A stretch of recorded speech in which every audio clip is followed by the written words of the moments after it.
For more than a decade, one figure has towered over Europe's political landscape like an immovable monolith. Viktor Orban, Hungary's prime minister and the architect of illiberal democracy, built a system so tightly controlled, so resistant to pressure, that it seemed impervious to political crises. He subdued the state, the media and the economy, turning Hungary into what many called an ironclad system. For 15 years it appeared nothing could shake the foundations of his rule, until now. Before our eyes, that seemingly indestructible edifice is beginning to crack. After a decade of unchallenged dominance, the Fidesz era may finally be nearing its end.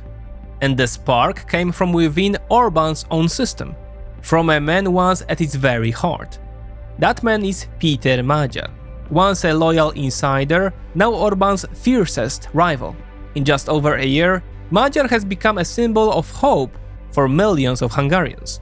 His movement, Tisza, has jolted the country's political scene like a shockwave, for the first time in 18 years, pushing Fidesz off the top of the polls. Orban's long-standing strategy, defiance toward the European Union, an increasingly pro-Russian stance amid the war in Ukraine, and years of economic mismanagement, has become a burden many Hungarians no longer wish to bear. Are we witnessing a historic turning point? One that could reshape not only Hungary, but the entire region? Let's find out.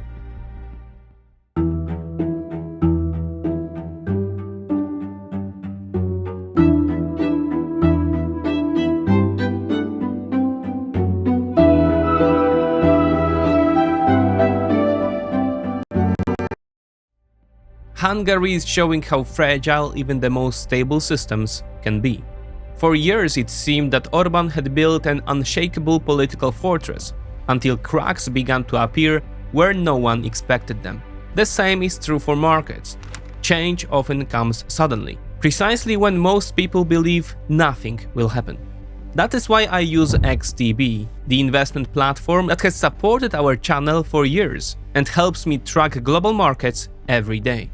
It gives access to thousands of stocks and ETFs worldwide, commission-free investing up to 100,000 euros in monthly turnover. It is a tool that lets you react quickly when politics and economics start to intertwine, as they do now across Central Europe. The link is in the description, and by using it you support this channel. Remember, investing always involves risk. In the classical Western sense, democracy is inseparable from liberalism. Majority rule is constrained by fundamental safeguards: the rule of law, separation of powers, protection of minorities, and freedom of speech, upheld by an independent media. These guardrails exist to prevent the tyranny of the majority and the slide toward authoritarianism. Viktor Orban's concept of illiberal democracy rejects those safeguards. In this model, elections remain central, but not to ensure pluralism. Rather, they serve to grant the victor an absolute mandate to rule in the name of the, quote, true nation. Democracy becomes a tool for acquiring and entrenching power, not a system of values designed to limit it. Once in power, the government assumes it has the right to subordinate every institution of the state to its own definition of the national will. The second pillar of this ideology is the rejection of universal liberal values in favor of an overriding national interest. In this worldview, it is not the rights of the individual, but the, quote, sovereignty and well-being of the national community that constitute the highest good. Any force that tries to impose external norms on Hungary, whether in matters of rule of law, migration or climate policy, is seen as a threat to national identity. The effects of this project are now unmistakable. Under Orban's rule, Hungary has plummeted in global freedom rankings. Since 2019, Freedom House has classified it as only partly free. For years, ordinary citizens barely felt the consequences. But over time, this, quote, soft authoritarianism has grown tangible. In February 2025, Hungarian judges took to the streets to defend judicial independence, an unprecedented sight. This philosophy also shaped Orban's combative stance toward the European Union. Brussels, with its insistence on legal norms and democratic standards, became not a partner but an ideological adversary, accused of undermining Hungary's sovereignty. In practice, the doctrine of illiberal democracy took institutional form in the System of National Cooperation, NER, a vast centralization project that blurred the boundaries between party, state, and economy. Courts, media, and public institutions were expected to operate as instruments of a single orchestra conducted by Fidesz. The goal was clear: to build a system so cohesive and entrenched that power, once won, could never truly be lost. Yet every political fortress, even the mightiest, rests on two pillars: citizens' sense of prosperity and their trust in power. In Hungary, both have begun to corrode rapidly. The catalyst for this unraveling has been a deep, multifaceted economic crisis. No longer a passing downturn, it evolved into a structural collapse that struck at the heart of Fidesz's social contract.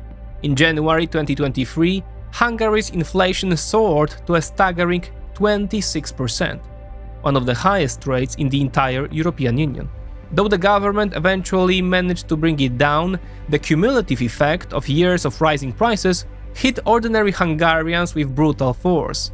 Food prices surged by over 25% in a single year, while higher fuel costs, driven by an excise tax hike, completed the picture of a society steadily impoverishing.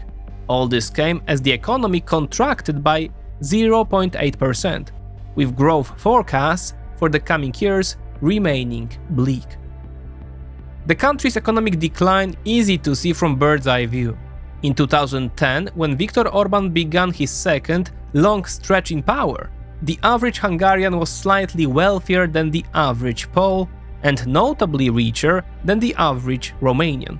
Today, by GDP per capita PPP, Poles have pulled decisively ahead, and Romanians, once far behind, are also poised to overtake Hungarians. According to OECD projections, Hungary's growth in the coming year will remain below 1%, compared to roughly 1.5% for Romania. The industrial picture is even more striking. Since 2010, Poland's industrial output has more than doubled, while Hungary's has stagnated, even shrinking since 2023, and now is only 40% higher than it was 15 years ago. Layered on top of the economic malaise are mounting crises in healthcare and education. When teachers and doctors began mass protests demanding better pay and working conditions, Orban's government chose confrontation over compromise. In July 2023, it pushed through the so-called revenge law, stripping teachers of their civil servant status and effectively curbing their right to strike, granting the government the authority to reassign educators to different schools, neutralizing dissent. The effects of this war on education are now plain to see. Thousands of teachers have announced they will refuse to sign new contracts. An even heavier blow to Orban's system came from Brussels. His long-standing collision course with the European Union led to the freezing of roughly 16 billion euros in funds, over 6 billion euros in cohesion money, and more than 10 billion from the Recovery Fund. The European Commission conditioned the release on judicial reforms and measures to combat systemic corruption. For a country as dependent on EU subsidies as Hungary, this was a crippling hit, one that slowed development and deepened inequality. The EU, however, is not without fault. Its rule of law benchmarks are often vague, and their enforcement can seem arbitrary or political. The contrast was glaring in Poland, when Brussels unfroze funds from the recovery plan almost immediately after the new government took office, before any reforms were implemented, giving reasons to believe that the EU uses these funds to enforce political changes as it sees fit. Orban often highlights Brussels' hypocrisy, portraying himself as a victim of ideological double standards. The conflict between Budapest and Brussels was never a series of isolated clashes. It was a deliberate, long-term strategy deeply rooted in the ideological DNA of Fidesz, in Orban's doctrine of illiberal democracy. For him, the European Union has never been a moral or civilizational goal, but a tool for advancing Hungary's own sovereign agenda. In Orban's worldview, the EU is an outdated construct, a declining power, losing ground to dynamic rivals like China, Turkey, India, the United States, and even Russia. Within this zero-sum contest, Hungary's mission is to serve as a bridge between East and West, maintaining its economic links with Europe while deepening political and energy ties with Moscow and Beijing. This is the essence of this so-called pendulum strategy, where flexibility is the key to survival. This was not just rhetoric. Orban has consistently pursued a pro-Russian course. Although Hungary formally condemned Russia's invasion of Ukraine, it blocked the transit of weapons through its territory and repeatedly delayed EU sanctions packages. The Prime Minister himself called for an immediate ceasefire and met publicly with Vladimir Putin in both 2022 and 2023, despite a Western diplomatic boycott. Such gestures strained Hungary's alliances and fueled accusations that Budapest was undermining Europe's unity in the face of Kremlin aggression. For years, Fidesz electorate lived inside a carefully maintained alternative reality. The party's control over public and private media created an information bubble in which Brussels, George Soros, sanctions, or the war in Ukraine were blamed for all the country's troubles. Polls revealed a profound split in perception. While 73% of opposition voters blamed the government for the crisis, nearly half of Fidesz supporters believed their situation had improved. This subjective reality served as Orban's most durable political armor. That armor finally cracked in February 2024. The spark came from a scandal involving presidential clemency, the revelation that President Katalin Novak had pardoned an official convicted of covering up child abuse. The scandal shook the nation and shattered Fidesz's image as the guardian of, quote, family values. And that was when he appeared, the man from inside the system, ready to burn every bridge behind him. Peter Magyar was no ordinary dissident. He was a man of the system. A lawyer, diplomat, senior executive in state-owned companies, and notably, the former husband of Justice Minister Judith Varga. A true Fidesz insider who knew every cog and secret of the system of national cooperation. So when at the height of the presidential pardon scandal, he publicly resigned from all his positions and declared war on the regime, his voice carried a weight few could match. He wasn't just another opposition politician. His status as a man from within gave him something Orban's opponents had long lacked: credibility.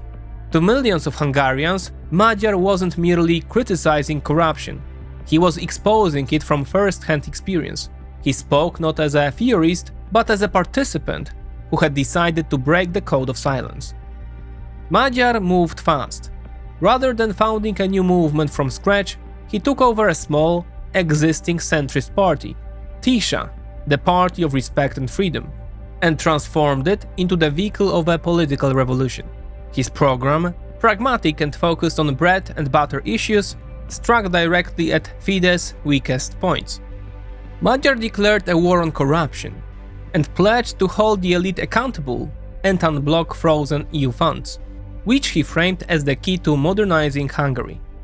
He promised to rescue Hungary's collapsing healthcare and education systems, a message that resonated deeply. 89% of his supporters believe those sectors have deteriorated dramatically. Furthermore, his plan aims to stem the mass emigration of young Hungarians by 2030 and launch programs encouraging their return. On top of that, Magyar vowed to end Hungary's reliance on Russian energy by 2035. And so, within months, he sparked a political earthquake. His rallies became the largest anti-government demonstrations in years, among crowds of both young Hungarians and those old enough to remember the fall of communism. Chants echoed through Budapest, quote, "We have had enough. We need change. This government is built on lies and hypocrisy." The impact was explosive. Polls that had shown Fidesz unshakably in the first place for 18 years suddenly flipped. Recent surveys gave Magyar an astonishing 18-point lead over Orban. Among voters under 40, 58% now back Tisza. Peter Magyar has filled the political vacuum, emerging as the leader Hungary's disillusioned opposition had been waiting for, new, dynamic, and crucially, untainted by the failures of the old guard. Viktor Orban has been pushed onto defensive, relying increasingly on his rural base. Though even there, Tisza is closing in fast. In Hungary, the countryside holds strategic political weight. The electoral system, deliberately reshaped by Fidesz, favors single-member districts, where the ruling party traditionally dominates. Peter Magyar understands this better than anyone. That is why he launched a bold grassroots campaign called, quote, "Around Hungary in 80 days", and announced the creation of a bi-weekly newspaper aimed directly at rural voters. A move clearly designed to breach Fidesz's last line of defense. And so to win Hungary, Magyar must capture not only liberal Budapest, but also, perhaps above all, the conservative heartland. And there, the Trianon trauma still runs deep, a national wound that Orban has long turned into a political weapon. To understand the Hungarian psyche, one must go back to 1920, when the Treaty of Trianon stripped the country of 72% of its territory and 64% of its pre-war population. For millions of Hungarians, it was a historical injustice that has shaped their identity for generations. Orban skillfully transformed that trauma into a source of political power.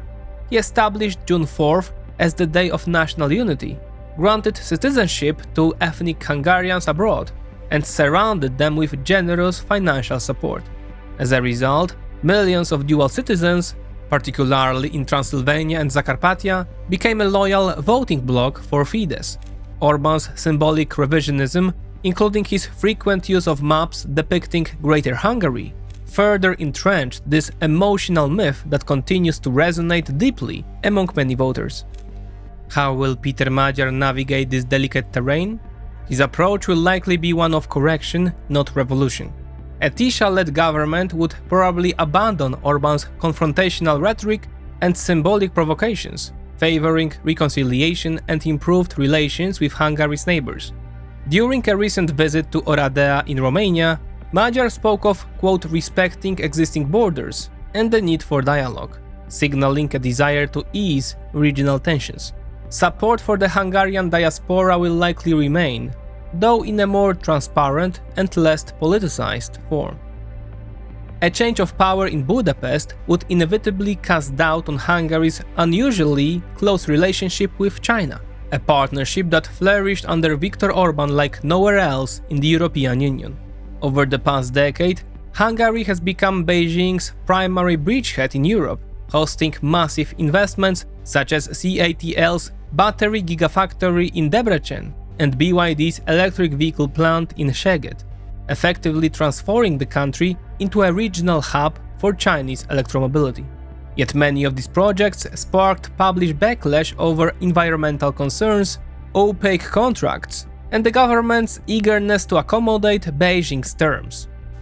Perhaps the most controversial of them all was the proposed Fudan University campus in Budapest, to be built with Chinese financing. Critics warned that the project could serve as a legal cover for Chinese intelligence operations in Europe. The ensuing mass protests forced Orban's government to freeze the plan, and it is almost certain that the future Tisza-led administration would cancel it altogether. Still, no one expects existing industrial investments to be rolled back. Factories such as CATL and BYD represent too much capital and too many jobs for Hungary's struggling economy. What Magyar's government is more likely to do is reinstate stricter environmental rules and reassess the generous state subsidies and tax breaks that Chinese firms have enjoyed. The result would be a cooling of political ties with Beijing, but without severing economic relations. Such a shift would also mark the end of Hungary's role as a promoter of Chinese infrastructure projects in Europe, most notably the flagship Budapest-Belgrade high-speed railway, part of Beijing's Belt and Road Initiative. That line, intended to connect the Chinese-controlled port of Piraeus to Budapest via Athens, Skopje and Belgrade, became a symbol of Orban's deepening alignment with China and Serbia. The 350-kilometer Serbian-Hungarian segment, 85% financed through a $3.6 billion Chinese loan, was awarded to a company owned by Orban ally Lőrinc Mészáros, with the loan terms classified for 10 years. From the start, the project drew criticism. The route bypasses major Hungarian cities such as Szeged and Kecskemét, serving mainly as a transit corridor for Chinese goods. Its economic viability remains doubtful. In fact, after construction had already begun, the government paradoxically announced plans to renovate the old Budapest-Szeged railway for another 600 billion forints, arguing it was necessary to handle exports from the new BYD factory. The duplication highlights the chaotic, politically driven planning behind the project.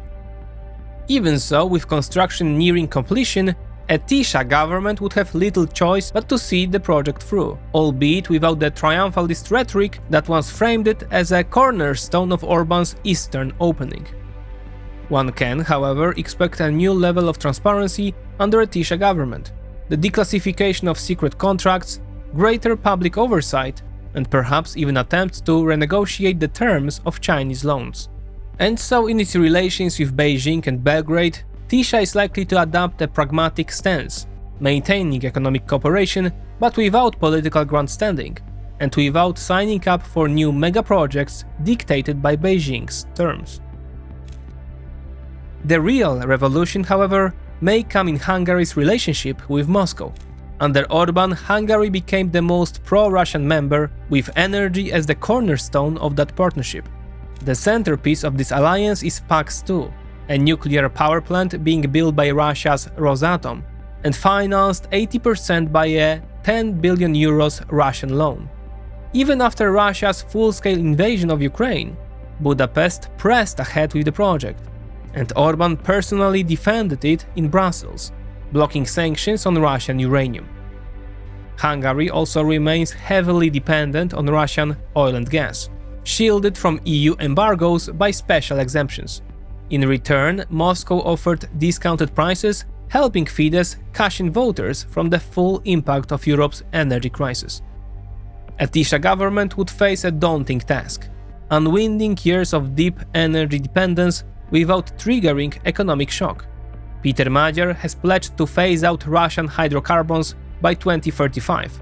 In interviews, he has hinted that he does not intend to cancel PAX-2 outright, but rather to renegotiate its terms, ensuring that Hungary's energy future is less beholden to the Kremlin. Does this mean an end to Budapest's image as Moscow's Trojan horse within the EU? Magyar insists so. He has stated, quote, "Hungary must be firmly anchored in the EU and NATO. The era of Fidesz pendulum diplomacy is over." But what if things aren't as rosy as they seem? Increasingly, observers are asking whether Peter Magyar is truly Orban's antithesis, or perhaps his mirror image from 2 decades ago. As political analyst Dominik points out, Magyar made his fortune within the Fidesz system.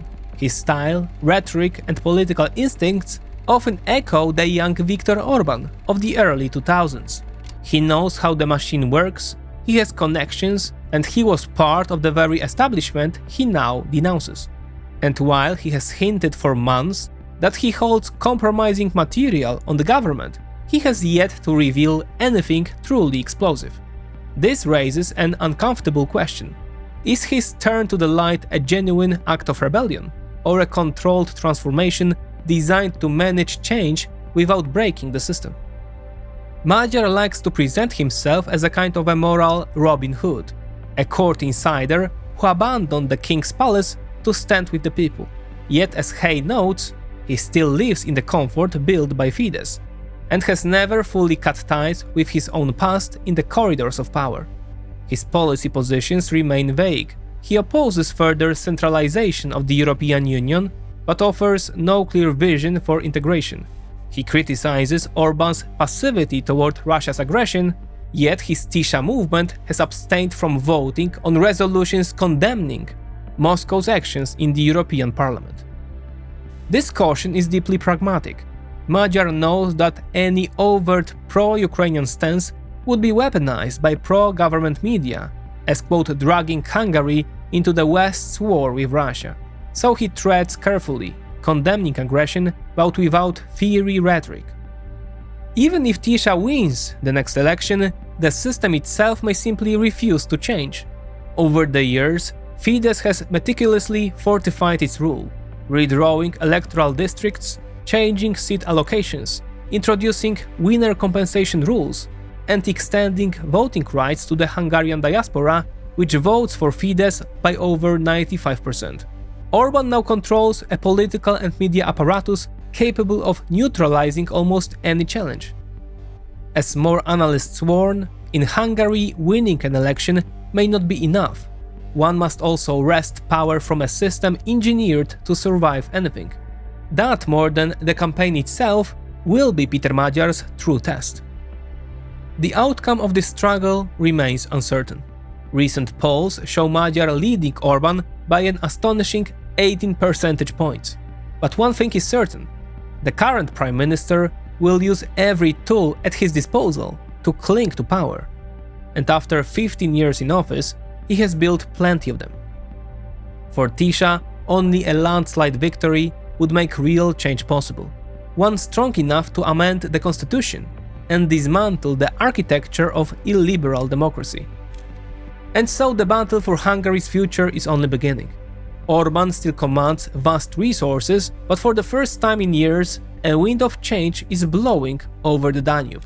What happens in Budapest may not only reshape Hungary, but also set a global precedent, a turning point away from the era of illiberalism.